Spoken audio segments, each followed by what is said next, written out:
দেলিজ খান খুব সংক্ষেপে যদি আপনি কিছু বলেন। জি, আমি যেটা বলবো যে ভারতের মাটি ব্যবহার করে বাংলাদেশের পলিটিক্সের যে মানে রেওয়াজ, এটা একমাত্র আওয়ামী লীগেরই আছে, কারণ অস্থায়ী সরকার ছিল আমাদের ওখানে।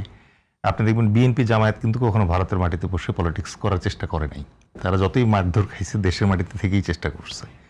এত আওয়ামী লীগের এই পুরাতন রোগ আছে, এবং এই মুহূর্তে আপনি দেখেন প্রাক্তন প্রধানমন্ত্রী, প্রাক্তন গোয়েন্দা বাহিনী প্রধান, প্রাক্তন স্বরাষ্ট্রমন্ত্রী সহ প্রাক্তন নিরাপত্তা উপদেষ্টা সবাই এখন ওখানে আছে।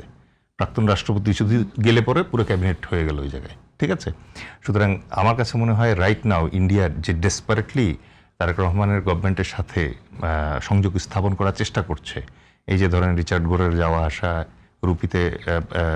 রূপপুরের বিল দেওয়ার চেষ্টা, এগুলো সব হচ্ছে তাদের ওই ইন্টেন্টটা শো করতেছে, they want a good relation with Bangladesh.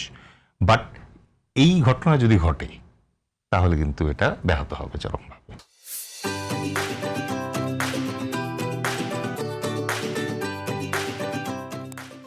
Prince, এই ঘটনা যেন না ঘটে সেজন্য সরকারি কিছু করণীয় আছে কিনা, নাকি সরকার আসলে অপেক্ষা করছে?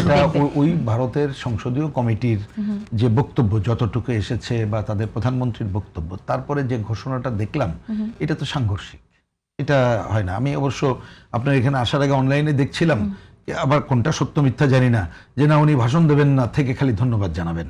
এখন আমি জানি না কোনটা সত্য, কিন্তু অবশ্যই আমি বলি না জানি না, কিন্তু আমি মনে করি যে অবশ্যই আমাদের সরকার এবং এইখানকার যিনি এখন হাই কমিশনার এসেছেন, তিনি এসেও যে দুই দেশের সম্পর্ক উন্নয়নের যে কথা বলছে, এমন কিছু করা উচিত হবে না যাতে আমাদের সম্পর্ক যত আমরা উন্নত করতে চাই আরো অবনতি ঘটে।